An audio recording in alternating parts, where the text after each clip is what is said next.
अस्सलामुअलैकुम नाज़रीन कराम, नई वीडियो में आपको खुश आमदीद कहते हैं।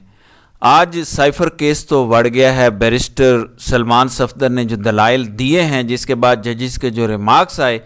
अगर मैं उनका जायज़ा लूँ तो ये बात बनती है कि ना साइफ़र का हिस्सा है कोई मौजूद कि ये कहीं मौजूद है, ना साइफ़र की कॉपी कहीं अदालती कार्रवाई में मौजूद है, ना साइफ़र का कोई तर्जमा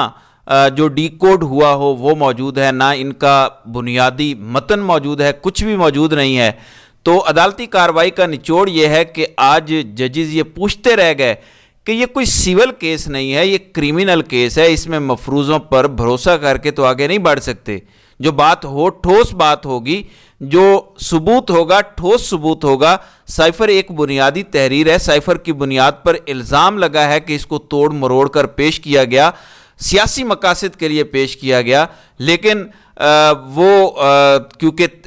केस का हिस्सा ही नहीं बनाया गया, वो तहरीर ही नहीं है, तो कैसे साबित होगा कि तोड़ा मरोड़ा गया, जबकि वो चीज़ ही मौजूद नहीं है। क्योंकि साइफ़र को छुपाना मकसूद है, क्योंकि इस अदालती कार्रवाई का हिस्सा नहीं बनाना चाहते, इसलिए ये सब इनके गले पड़ा हुआ है। अब जजेस के पास दो ऑप्शन है, क्योंकि समाअत कल तक के लिए मुलतवी हो गई है और बैरिस्टर सलमान सफदर इसमें अपने दलाइल जारी रखेंगे। जो समाअत कल होनी है उसमें अगर जजेस ये कह देते हैं बिलफर्ज कि ये जो सज़ा दी गई है, एक तो ये है कि सज़ा कैसे दी गई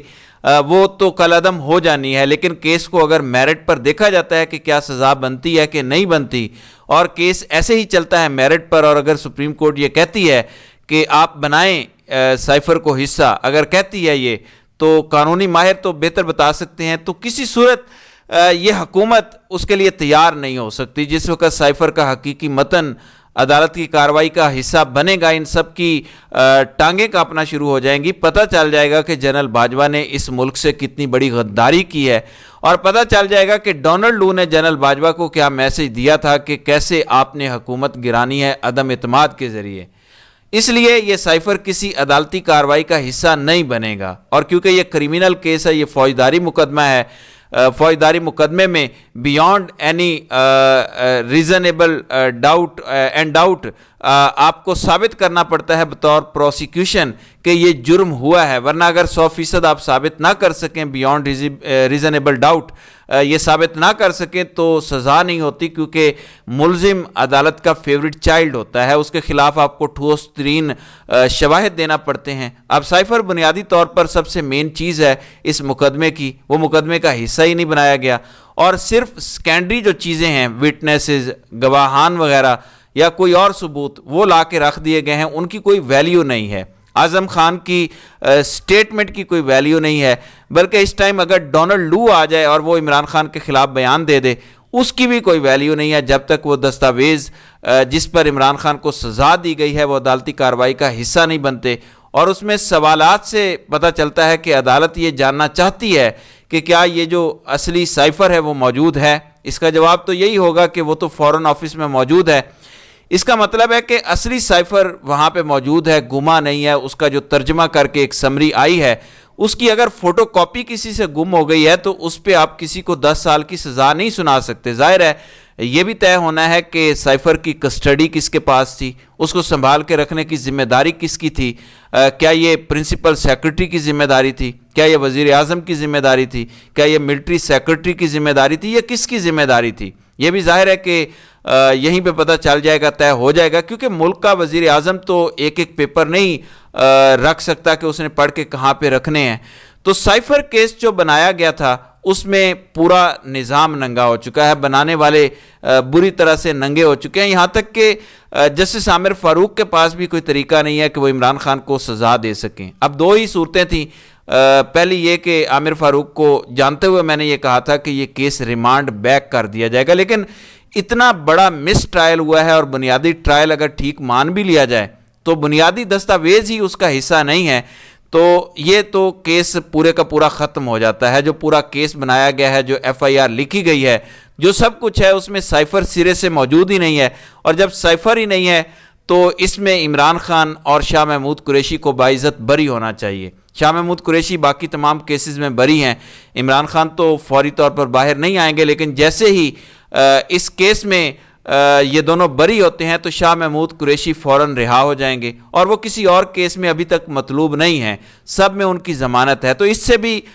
بڑا فرق پڑے گا، کیونکہ تحریک انصاف کی سینٹرل لیڈرشپ جو ہے وہ باہر آ جائے گی، کیونکہ ایسا ہی عمران خان کے باہر آنے سے یا مراد سعید کے باہر آنے سے بہت بڑا فرق پڑے گا اگر وہ سینیٹر بن جاتے ہیں، کیونکہ اطلاعات آ رہی ہیں کہ ان کے کاغذات سینیٹرشپ کے لیے منظور کر لیے گئے ہیں۔ اب اگر وہ باہر آ جاتے ہیں تو اس سے بہت بڑا فرق پڑے گا، وہ سینیٹر بن جاتے ہیں اور اس کے بعد وہ پشاور ہائی کورٹ سے ضمانت لیتے ہیں۔ ظاہر ہے ان کو تو بہت سارے مقدمات میں نامزد کیا ہوگا، ان کا تو ویسے بھی کہا گیا کہ سر چاہیے ہمیں، زندہ یا مردہ چاہیے، تو خطرہ بہت زیادہ ہے۔ اعظم سواتی جب سینیٹر تھے تو انہیں اٹھا کر ننگا کیا گیا تھا، کسی کو کوئی فرق نہیں پڑا۔ ابھی اعجاز چودھری سینیٹر ہیں، ان کو جیل میں رکھا ہوا ہے، تو سینیٹر بننے سے بھی آپ محفوظ نہیں ہو جائیں گے، مراد سعید بھی، لیکن سینیٹر بننے سے کم از کم مراد سعید کو یہ ضرور تسلی ہو جائے گی کہ ایک جگہ پہ کوئی ایک عدالت، کوئی ایک جج ایسا ہے جس نے میرے کاغذات منظور کروا دیے یا ہونے دیے، اس کا مطلب ہے مجھے یہاں سے ریلیف بھی مل سکتا ہے۔ اب یہ ریلیف پشاور ہائی کورٹ سے تو شاید مل سکتا ہے، لیکن جب وہ راہداری ضمانت لے کر وہاں پہنچیں گے پنجاب یا اسلام آباد، وہاں پہ اغوا ہونے کا خطرہ بدستور موجود ہوگا۔ اس لیے اب دیکھنا یہ ہے کہ مراد سعید کس طرح نیویگیٹ کرتے ہیں اس صورتحال کو، اس سچویشن کو، اور تحریک انصاف کو رائٹ نو ضرورت ہے کہ گراؤنڈ پہ ایسی لیڈرشپ ہو جو عمران خان کے ہارڈ کور فالورز ہیں، جو عمران خان کے لیے اپنی جان بھی دے سکتے ہیں۔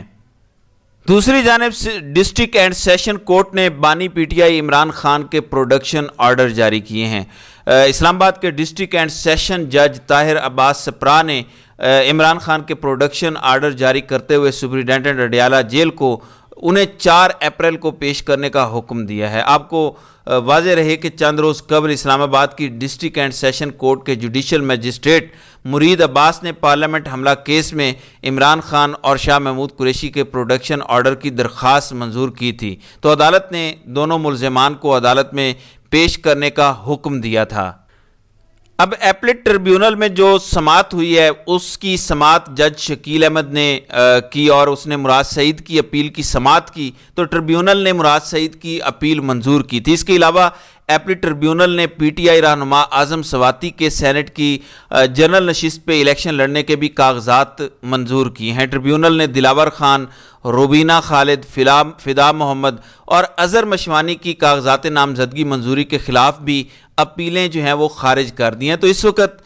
صورتحال انتہائی دلچسپ ہو چکی ہے۔ P T I Imran Khan نے سینٹ کے لیے جن سینیٹرز کو منتخب کیا تھا وہ تقریباً سارے کے سارے سینیٹرشپ کے لیے آ چکے ہیں۔ اب سائفر کیس کی کل کی سماعت شاید فیصلہ کن سماعت ہو، اور مجھے یوں محسوس ہوتا ہے کہ بہت جلد شاہ محمود قریشی کم از کم جیل سے باہر آ جائیں گے۔ تو ناظرین کرام، آپ کی اس ویڈیو کے حوالے سے کیا رائے ہے؟ آپ اپنی رائے کا اظہار کامنٹ سیکشن میں ضرور کیجیے گا۔